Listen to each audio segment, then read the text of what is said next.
અમદાવાદ ખાતે 242 પેસેન્જર સાથેનું plane crash થતાં 105 લોકોની જિંદગી હોમાઈ।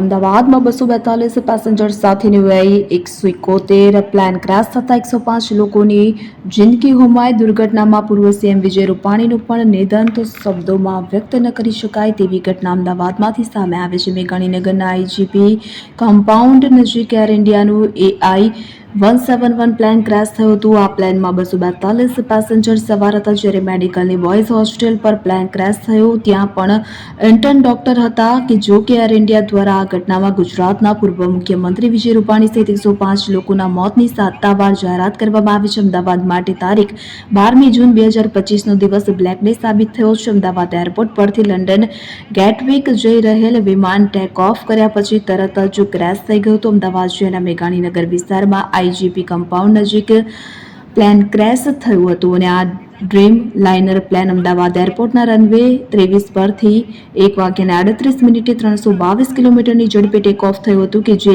1:40 એટલે કે માત્ર 2 જ મિનિટમાં ક્રેશ થયો અને બિલ્ડિંગમાં અથડાયું હતું। આ પ્લેનમાં 242 પેસેન્જર સવાર હતા કે જેમાં 217 મુસાફરો પુખ્ત વયના હતા, 11 બાળકો અને 2 નવજાત શિશુ હતા, જ્યારે 169 ભારતીયો, 53 બ્રિટિશરો, 1 કેનેડિયન અને 7 પોર્ટુગીઝ નાગરિકો સવાર હતા।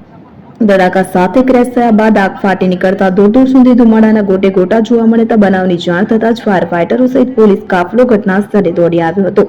આ તરફ યુદ્ધના ધોરણે રાહત અને બચાવ કામગીરી એનડીઆરએફ, બીએસએફ સહિત એનએસજી કમાન્ડોની પણ મદદ લેવામાં આવી હતી। દુર્ઘટનાને પગલે અમદાવાદ એરપોર્ટને સાંજે 5 વાગ્યા સુધી બંધ તેમજ આસપાસના તમામ રસ્તાઓ બંધ કરી દેવામાં આવ્યા હતા। જોકે દુર્ઘટનામાં ગુજરાત પૂર્વ મુખ્યમંત્રી વિજય રૂપાણી તેમજ બીજે મેડિકલ કોલેજની બોયઝ હોસ્ટેલમાં હાજર 40થી વધુ ઇન્ટર્ન ડોક્ટર સહિત 105 લોકોના મોત થયા હોવાની સત્તાવાર જાહેરાત એર ઇન્ડિયા દ્વારા કરવામાં આવી છે, જ્યારે અન્ય ઇજાગ્રસ્તોને સારવાર અર્થે સિવિલ હોસ્પિટલ ખસેડવામાં આવતા હોસ્પિટલ અફરાતફરીનો માહોલ સર્જાતો। પ્લેનમાં જે મુસાફરો સવાર હતા તેમના સગાવાલા પણ ઘટના સ્થળે દોડી આવ્યા હતા કે જેમને પોલીસ દ્વારા સિવિલ હોસ્પિટલ મોકલવામાં આવ્યા હતા। આ તરફ નાગરિકોને પણ દુર્ઘટના સ્થળથી દૂર રહેવા તંત્ર દ્વારા અપીલ કરવામાં આવી હતી। બીજી તરફ મુખ્યમંત્રી ભૂપેન્દ્ર પટેલ, ગૃહ રાજ્યમંત્રી હર્ષ સંઘવી તેમજ અમદાવાદ પોલીસ કમિશનર પણ અમદાવાદ સિવિલ હોસ્પિટલ ખાતે દોડી આવ્યા હતા। મુખ્યમંત્રી ભૂપેન્દ્ર પટેલે ઇજાગ્રસ્તોના ખબર અંતર પૂછ્યા હતા।